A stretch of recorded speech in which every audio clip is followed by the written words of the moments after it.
I kept quiet for years because I thought it was my job to him, my family, and my faith. But silence can only hold so much weight before it breaks under the truth, she says.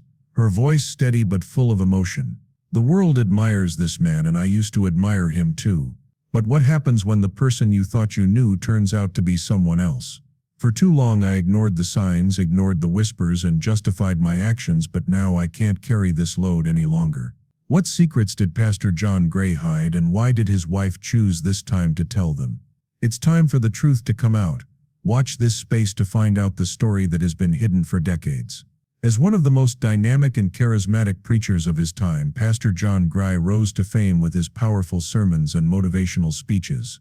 He quickly became a household name in the Christian community, and his ability to connect with people on a personal level by combining humor, faith, and relatability won him a loyal following.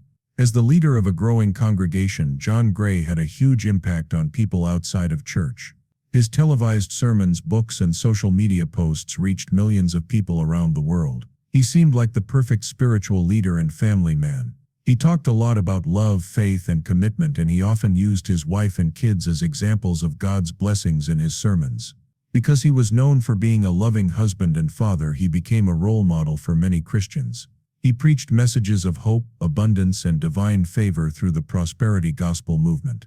Behind the scenes, his wife played an equally important role, though her contributions were often overlooked by the public. She was his loyal and steadfast partner through every triumph and challenge, from the beginning of their ministry to the height of his fame, and she worked endlessly to support his vision, whether it was running their home or overseeing the church. Doing things or keeping up a well-kept public image.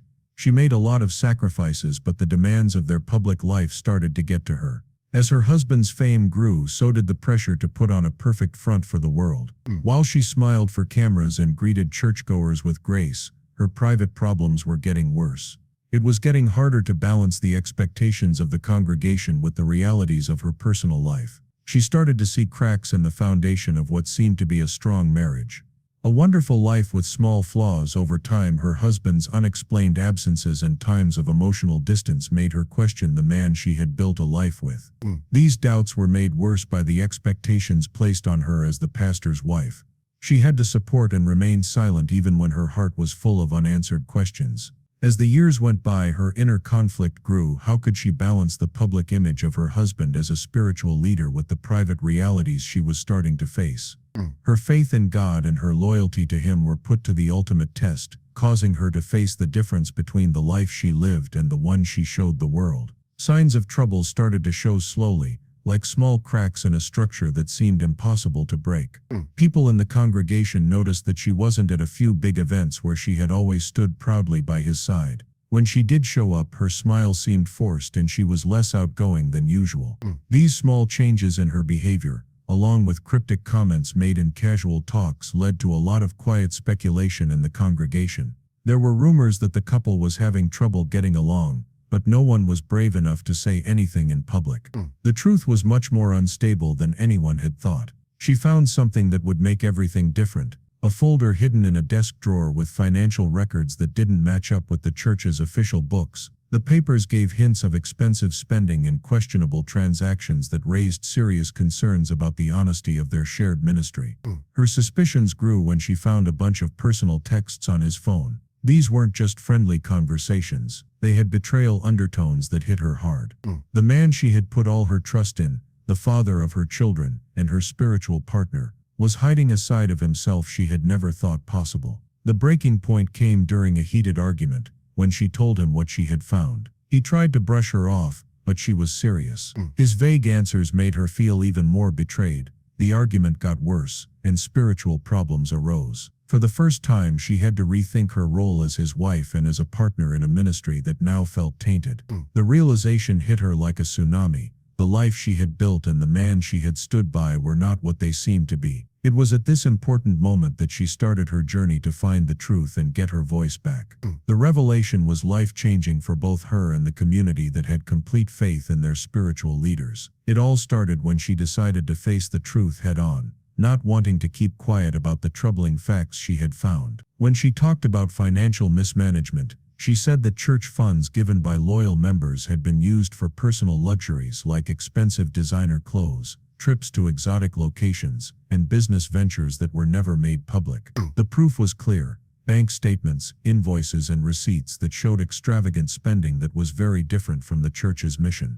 These revelations raised questions about openness and responsibility, shaking the congregation's trust in their leaders and feeling like they had been betrayed personally. She didn't just talk about financial wrongdoing. She also talked about the emotional toll of private betrayals that went against the image of a dedicated husband and spiritual guide. There were claims of cheating, backed up by private texts and strange behavior she had over the years. Besides the physical betrayal, she talked about years of emotional manipulation and small but harmful actions that hurt her sense of self-worth. For years she kept quiet about these problems because she thought a happy relationship would make her look better than her own health and spiritual conflict. One of the most important things she revealed in her revelations was a spiritual conflict that had been building for years. They had strong differences about the direction of their ministry, especially how much it focused on material wealth and comfort. Wealth, he taught messages of plenty and divine favor, but she was getting more and more uncomfortable with how their teachings didn't match up with what they did in real life.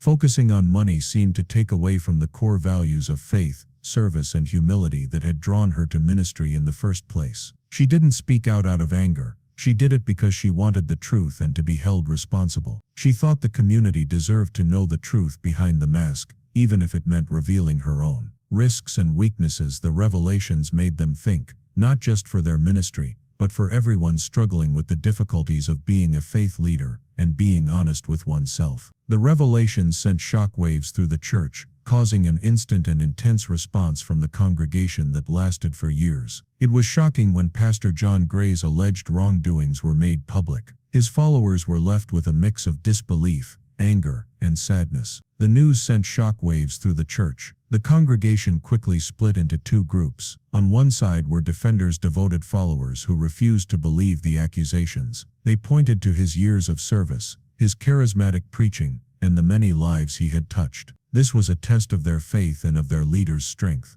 On the other side were those demanding accountability. Many of these people had given money and emotional support to the ministry and felt betrayed. They asked how someone entrusted with their faith could have done this, and resources could supposedly be used wrongly during church gatherings. Members openly disagreed with each other, and heated arguments broke out. The unity that had once been present in the community began to fall apart under the weight of the scandal, meeting a frenzy. It wasn't just inside the church that there was trouble. The story was picked up by news sites across the country, and within hours it was a national headline. Hashtags, opinions, debates, and videos of Pastor Gray's sermons were shared all over social media. Critics pointed out what they saw as his hypocrisies, while supporters talked about how good he was. Well-known Christians weighed in, adding fuel to the fire. Some leaders called for grace and understanding, telling people to remember that even pastors are human and make mistakes. Others were harsher, stressing the need for honesty and openness in ministry.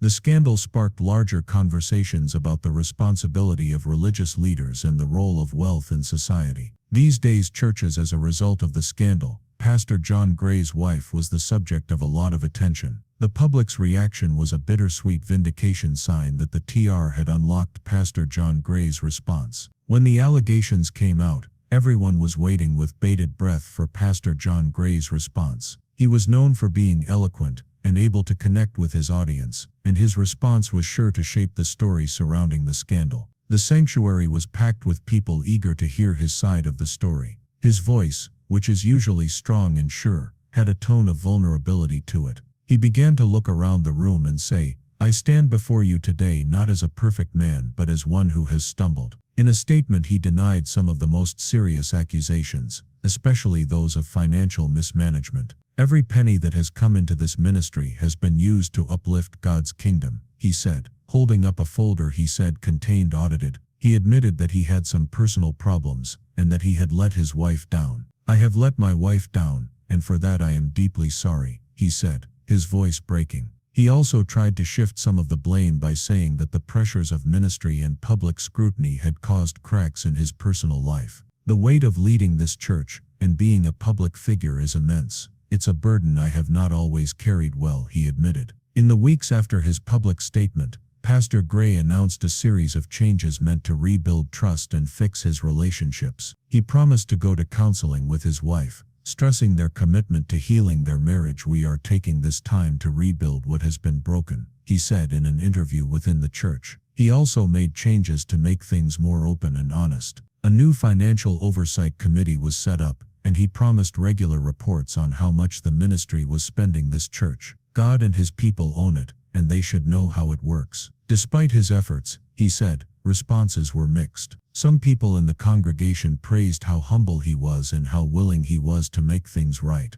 while others stayed skeptical, thinking that his actions were more about repairing the harm than truly repenting. Pastor Gray's answer, while sincere, raised questions about his ability to lead and be honest. For his wife, it was the start of a new chapter in which her voice and the truth could no longer be ignored. What the pulpit did to their friendship, the revelations shook Pastor John Gray and his wife's marriage to its core, revealing years of unresolved problems and hidden pain. What had been a partnership praised by their community was now facing its toughest test, marriage strain. As soon as the accusations came out, there was a lot of emotional turmoil. Friends and family said that John and his wife had tense talks behind closed doors, where they were both dealing with anger, betrayal, and grief. She said, confronted him about the years of silence she suffered, asking why their private struggles had been allowed to fester unchecked. Their children, caught in the middle, bore witness to the strain. Family dinners became quiet,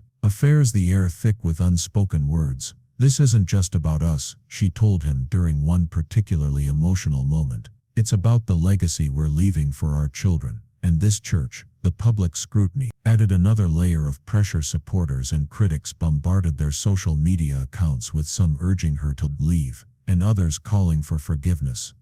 Meanwhile, the congregation was split, with whispers of discontent and loyalty echoing through the pews. Decisions about the couple's future hung in the balance as they weighed their options.